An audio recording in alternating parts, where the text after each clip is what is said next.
कभी सोचा है कि हिंदी में जब दो शब्द आपस में मिलते हैं तो वो कैसे एकदम घुल मिल के एक नया रूप ले लेते हैं। ये कोई जादू नहीं है, बल्कि ये भाषा का एक बहुत ही दिलचस्प विज्ञान है जिसे हम व्यंजन संधि कहते हैं। तो चलिए आज शब्दों के जुड़ने के इसी रहस्य से पर्दा उठाते हैं।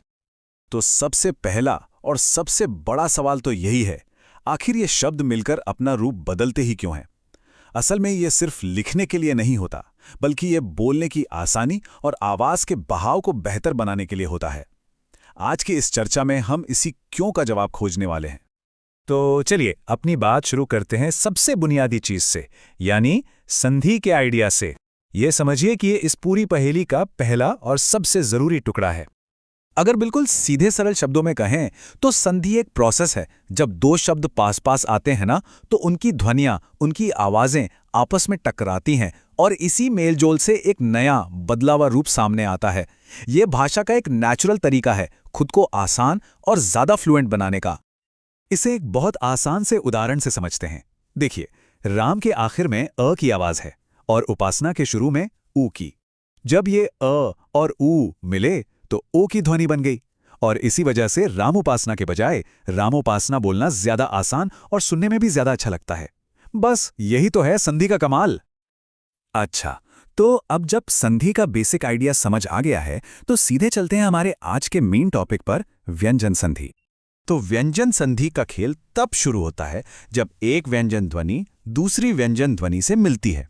यहां स्वरों की बात नहीं हो रही, सारा फोकस व्यंजनों के आपसी तालमेल पर है। मतलब जब एक शब्द व्यंजन पर खत्म हो रहा हो और अगला व्यंजन से ही शुरू हो तो उनके मिलने पर कुछ बहुत ही मजेदार बदलाव होते हैं। अब ये सुनने में थोड़ा मुश्किल लग सकता है, पर अच्छी बात यह है कि हम व्यंजन संधि को आसानी से समझने के लिए 3 मेन हिस्सों में बांट सकते हैं। जी हां, सिर्फ 3। तो चलिए एक एक करके इन्हें समझते हैं। हमारा पहला प्रकार है परस्वर्ण संधि। इसे समझने के लिए एक गिरगिट की तरह सोचिए। ये एक ऐसा नियम है जहां एक ध्वनि अपने आगे आने वाली ध्वनि को देखकर अपना रंग यानी अपनी आवाज बदल लेती है।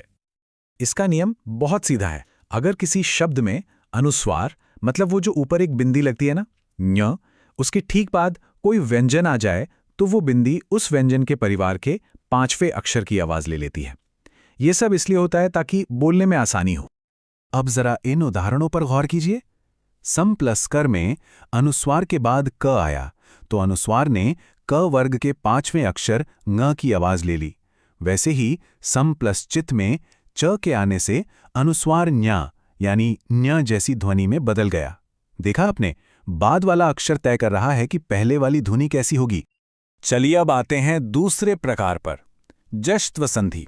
ये कुछ ऐसा है जैसे आवाजों की दुनिया में किसी सख्त चीज के कोनों को मुलायम कर देना। यहां कठोर आवाजें नरम हो जाती हैं। इसका नियम ये कहता है कि जब कोई शब्द एक कठोर व्यंजन पर खत्म हो, जैसे कि त या प, और उसके बाद कोई और स्वर या व्यंजन आए, तो वो कठोर आवाज एक नरम आवाज में बदल जाती है, जैसे त का ज बन जाना या क का ग बन जाना। यहां नियम का असर एकदम साफ साफ दिख रहा है।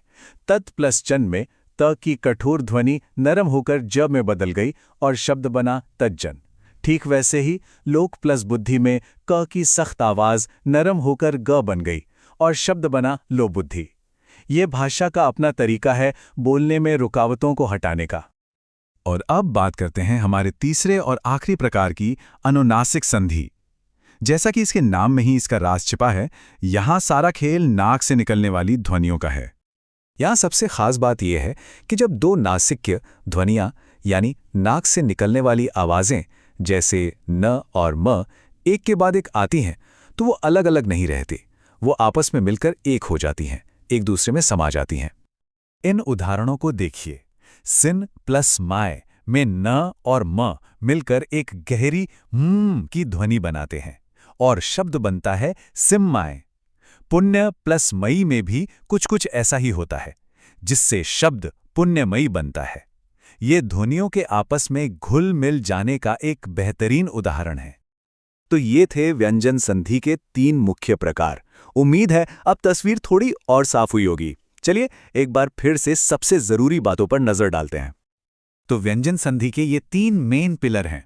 पहला, परसवर्ण संधि, जहां बिंदी की आवाज बदलती है। दूसरा झष्टव संधि, जहां कठोर आवाज नरम हो जाती है। और तीसरा अनुनासिक संधि, जहां नाक वाली ध्वनियां आपस में मिल जाती हैं। इस पूरी चर्चा के बाद अब असली सवाल ये उठता है कि अगली बार जब कोई ऐसा जुड़ा हुआ शब्द सामने आएगा तो क्या उसके पीछे छिपे इस नियम को पहचाना जा सकेगा? भाषा के इन छोटे छोटे नियमों को खोजना अपने आप में एक बहुत ही मजेदार खेल हो सकता है।